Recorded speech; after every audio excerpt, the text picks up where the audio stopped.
Aloe vera के बारे में सब लोग जानते हैं कि ये स्किन के लिए कितना फ़ायदेमंद है, जो स्किन में ढीलापन आ जाता है या कोई दाग धब्बे हों उसके लिए।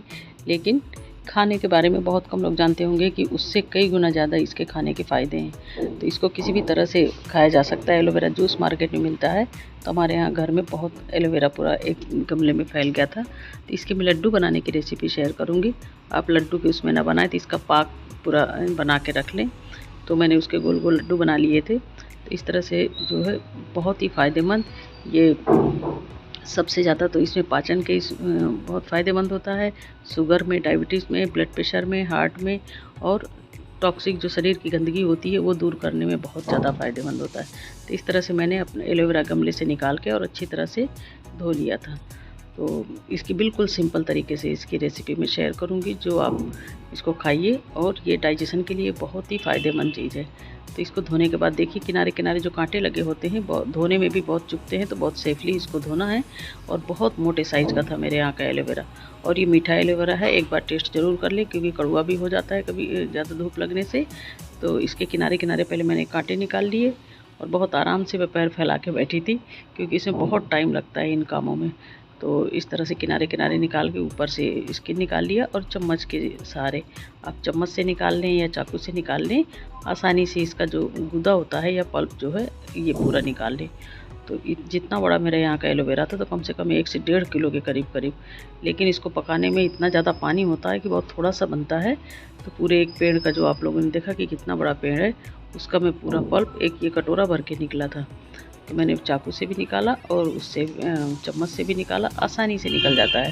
तो इस तरह से देखिए, पहले ऊपर की एक तरफ की स्किन निकाल लें और चम्मच से निकालते जाएं। ये देखिए, ये हमारा पूरा एक बाउल भर के, इतना कम से कम इसका वेट अगर करेंगे तो 1.5 किलो के करीब था। तो इसमें थोड़ा सा ग्रीन ग्रीन जो छूट गया था, तो उसको भी अच्छी तरह से साफ़ कर लें, क्योंकि वो पड़ा रहता है तो कड़वापन रहता है। ड्राई फ्रूट्स ऑप्शनल है, और इसमें शक्कर और घी, ये 4 चीज़ों से मैं लड्डू बनाऊँगी। एलोवेरा का पल्प, ड्राई फ्रूट, घी और शुगर।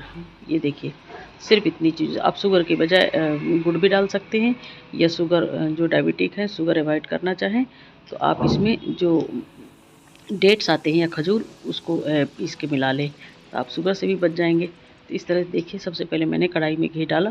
घी अच्छी तरह से गर्म होने के बाद ड्राई फ्रूट को एकदम रोस्ट कर लेंगे। उससे क्या है कि एकदम क्रंची हो जाते हैं, खाने में बिल्कुल कुरकुरे लगते हैं। तो पहले इसको निकाल के, किशमिश चूँकि पहले भुन जाती है, तो मैंने पहले किशमिश निकाल लिया था। ड्राई फ्रूट आप अपने हिसाब से डाल लें कि क्या डालना चाहेंगे या क्या पसंद करना चाहेंगे। इसमें नारियल भी डाल सकते हैं या मखाने को रोस्ट करके डाल सकते हैं। मैंने सिर्फ काजू, बादाम और किशमिश ही मिलाई थी। तो और कितनी क्वांटिटी में डालना है ये आपके ऊपर डिपेंड है। नहीं भी डालेंगे तो भी उतने ही टेस्टी बनेंगे, और हेल्दी तो है ही है। तो इस तरह से मैंने जितने भी ड्राई फ्रूट थे मेरे, अच्छी तरह से थोड़ा सा गोल्डन ब्राउन होने तक भून लिया था। अब इसके बाद इसमें थोड़ा सा घी आप लोगों को ज़्यादा लग रहा होगा, लेकिन ये घी जो है पकाने में, चूँकि ऑयल सेपरेट होने तक, ये साल भर आप इसको स्टोर करके रख सकते हैं। जैसे बहुत ज़्यादा बनाएं या जितना भी आप बनाना चाहें।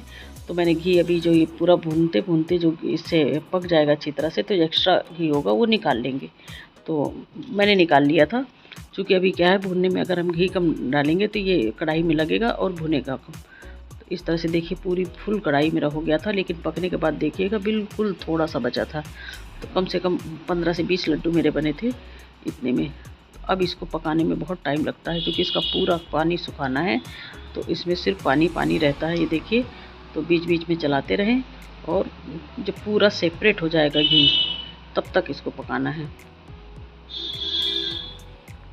इसमें मैंने थोड़ी सी इलायची पाउडर, जो छोटी इलायची होती है, फ्लेवर के लिए बहुत अच्छा टेस्ट आ जाता है।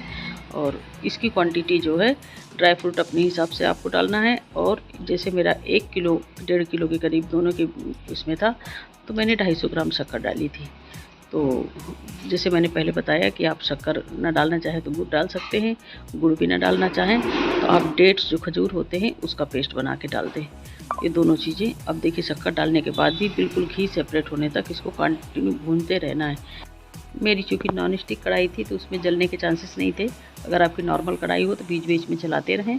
तो देखिए, इसका घी पूरा पूरा सेपरेट हो गया, और बाद में लड्डू बनाते टाइम जितने टाइम में ठंडा करूँगी, इसके बाद जो भी एक्स्ट्रा हमारा घी लगेगा तो मैंने निकाल लिया था। जैसे इसी तरह से सफ़ेद कुम्हले का पाक मेरी मम्मी बनाती थी, तो उसी तरह का टेस्ट आया था बिल्कुल। तो ये चूँकि मैंने फ़र्स्ट टाइम बनाया था, मैंने सिर्फ सुना था कि इसके पाक बनता है, तो ये पाक लड्डू तो मैंने अपने हिसाब से बना लिया था। और थोड़ा सा मैंने नींबू का रस इसमें निचोड़ा। नींबू के रस डालने से एक तो इसकी लाइफ बढ़ जाती है, और दूसरा जो शक्कर हमने डाला उसके क्रिस्टल नहीं बनते। ये भी ऑप्शनल है, आप कितने दिन के लिए रखना चाहें।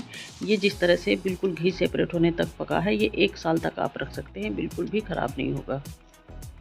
अब ये पूरा एक भी पानी ना रह जाए तभी आप ड्राई फ्रूट मिलाइएगा, क्योंकि अगर पानी रह जाएगा ड्राई फ्रूट मिलाएंगे तो उसका जो क्रंचीपन है वो सॉफ्ट हो जाएंगे ड्राई फ्रूट। तो पूरा मेरा बिल्कुल घी अलग हो गया था, उसके बाद ही मैंने, ये देखने में इस तरह से लग रहा था तो, लेकिन आराम से लड्डू बन गए थे। अभी लड्डू बनाते हुए आप लोगों को दिखाऊंगी। तो ये देखिए पूरा घी अलग हो गया। जो एक्स्ट्रा घी है उसको आप आराम से निकाल लेंगे, जब ठंडा होने के बाद ही निकालेंगे। तो ये हमारा रेडी हो गया। अब ठंडा होने के बाद देखिए मैंने पूरा घी निकाल दिया जो एक्स्ट्रा था, और इस तरह से हमारा ये तैयार हो गया। ये बिल्कुल आसानी से लड्डू बन गए थे। और जैसे लड्डू ना बनाना चाहें तो ये हमारा एलोवेरा का पाक रेडी हो गया। इसको हम लोग कहते हैं कि एलोवेरा का पाक, जैसे कुम्हले का पाक बनता है इसी तरह से ये एलोवेरा का पाक, ये हेल्थ के लिए इतना फ़ायदेमंद है। इसको आप ट्राई करिए। बच्चों के लिए ये बहुत ही इम्यूनिटी बूस्टर है। और बाकी सारे बताए हैं मैंने, जैसे कि ये डायबिटीज़ वालों के लिए, शुगर वालों के लिए, या ब्लड प्रेशर जिनका बढ़ा हो, हार्ट की प्रॉब्लम हो, और स्किन के लिए तो फ़ायदेमंद है ये। तो आप स्किन में भी लगाइए और खाइए, फिर इसके बाद अपने चेहरे की चमक देखिए, बिल्कुल एकदम इम्यूनिटी आएगी। और लीवर के लिए बहुत ही फ़ायदेमंद है। तो ये मीठा एलोवेरा है। एलोवेरा हमारे यहाँ जो रहता है, इसको अगर थोड़े दिन ना तोड़ती, गर्मियों की धूप लगती, जैसे इस समय सितंबर अक्टूबर का महीना है, तो वो फिर कड़वापन आ जाता है। तो इस तरह से देखिए मेरे इतने लड्डू तैयार हो गए थे, और बहुत ही टेस्टी, बहुत ही यम्मी से, और बहुत ही हेल्दी से। तो इस रेसिपी को एक बार ट्राई ज़रूर करिए, आप लोगों को ज़रूर से ज़रूर पसंद आएगी। बच्चों के लिए बहुत ही फ़ायदेमंद। सबसे पहले लड्डुओं को बनाइए और टेस्ट करिए। अगर आप लोगों को पसंद आए तो सबसे पहले मेरे चैनल को सब्सक्राइब कर दीजिए। थोड़ी ज़्यादा पसंद आए तो लाइक कर दीजिए। बहुत बहुत बहुत ज़्यादा पसंद आए तो अपने दोस्तों के साथ शेयर कर दीजिए। Thank you for watching.